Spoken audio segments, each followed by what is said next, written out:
This video is brought to you by 5paisa.com. Download the app now.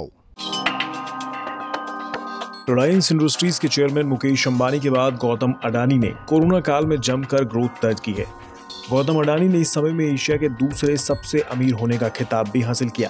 हालांकि पिछले कुछ दिनों में अडानी ग्रुप विवादों से घिरा रहा, लेकिन इसके बावजूद गौतम अडानी ने अपने भविष्य की योजना तैयार कर ली है। शेयर बाजार को दी गई जानकारी के मुताबिक अडानी इंटरप्राइजेज ने अडानी पेट्रोकेमिकल लिमिटेड का गठन किया है। ये ग्रुप की सब्सिडरी कंपनी होगी। इस कंपनी का गठन 30 जुलाई को ही किया गया है। एपीएल के गठन के साथ ही गौतम अडानी पेट्रोकेमिकल्स बिजनेस में एंट्री करने जा रहे हैं, जो अब तक रिलायंस इंडस्ट्रीज का प्रमुख कारोबार रहा है। यानी गौतम अडानी अब मुकेश अंबानी को पेट्रोकेमिकल बिजनेस में सीधी टक्कर देने को तैयार हैं। बता दें कि अडानी पेट्रोकेमिकल्स लिमिटेड का paid up share capital 1 lakh रुपए का होगा। APL refineries, petrochemicals complex, special chemical unit और हाइड्रोजन प्लांट तैयार करेगी। कंपनी का ऑपरेशनल वर्क शुरू नहीं हुआ है, इसलिए फिलहाल टर्नओवर का सवाल ही नहीं उठता। अडानी ग्रुप ने चालू वित्तीय वर्ष में कई सब्सिडरी कंपनियों का गठन किया है। इसमें road construction, power transmission, wind turbine manufacturing और सीमेंट प्लांट शामिल है। ग्रुप का कारोबार फिलहाल C port, airports, electricity generation, mining, natural gas, food processing और डिफेंस सेक्टर में है।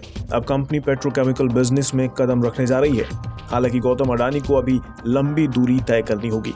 रिलायंस इंडस्ट्रीज इस समय देश की सबसे बड़ी पेट्रोकेमिकल कंपनी है। यह दुनिया की टॉप 10 कंपनियों में आती है। रिलायंस इंडस्ट्रीज दुनिया की सबसे बड़ी ऑयल रिफाइनरी भी ऑपरेट करती है, जो गुजरात के जामनगर में स्थित है। मुकेश अंबानी का फोकस अब पेट्रोकेमिकल बिजनेस से धीरे धीरे अलग हो रहा है। जियो प्लेटफॉर्म्स के जरिए टेलीकॉम और रिलायंस रिटेल की मदद से वो रिटेल मार्केट में अपनी पकड़ मजबूत कर रहे हैं। इसके साथ ही जून में रिलायंस एनुअल जनरल मीटिंग में मुकेश अंबानी ने ऐलान किया था कि कंपनी ग्रीन एनर्जी बिजनेस के लिए 75,000 करोड़ रुपए खर्च करेगी। तो वहीं 2030 तक उनकी योजना 100 गीगावाट सोलर एनर्जी उत्पादन करने की है। इससे पहले गौतम अडानी भी अपनी मंशा जाहिर कर चुके हैं। उन्होंने कहा था कि 2030 तक हमारा लक्ष्य दुनिया की सबसे बड़ी रिन्यूएबल एनर्जी प्रोड्यूसर बनने की है। अडानी ग्रीन ने कुछ समय पहले फ्रांस की कंपनी टोटल एनर्जीज एसई के साथ करार किया है। इस कंपनी ने 25 गीगावाट सोलर एनर्जी प्रोजेक्ट में भारी भरकम निवेश किया है। यानी कि गौतम अडानी मुकेश अंबानी को हर एक सेक्टर में टक्कर देने की पूरी फिराक में है। हालांकि अभी भी ऐसे कई सेक्टर्स हैं जहां रिलायंस का दबदबा कायम है, लेकिन गौतम अडानी भी लगातार अपने कारोबार को बढ़ाने के लिए काम कर रहे हैं। बता दें कि अडानी ग्रुप ने जनवरी 2019 में जर्मनी की केमिकल कंपनी BASF के साथ एक करार किया था। वो कंपनी गुजरात के मुद्रा में केमिकल फैक्ट्री लगाने में $2 बिलियन निवेश करेगी। बाद में इसमें Abu Dhabi national oil company और बोरेलिस AG भी शामिल हुई। अडानी इंटरप्राइजेज ने अप्रैल 2021 में मुंद्रा पेट्रोकेमिकल्स लिमिटेड कंपनी का गठन किया, जो पूरी तरह सब्सिडरी कंपनी है।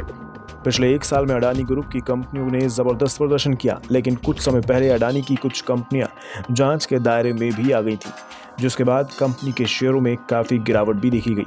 लेकिन अब गौतम अडानी का पेट्रोकेमिकल कारोबार में कदम रखना हो सकता है उन्हें एक बार फिर से सफलता के नए आयामों पर पहुंचा दे।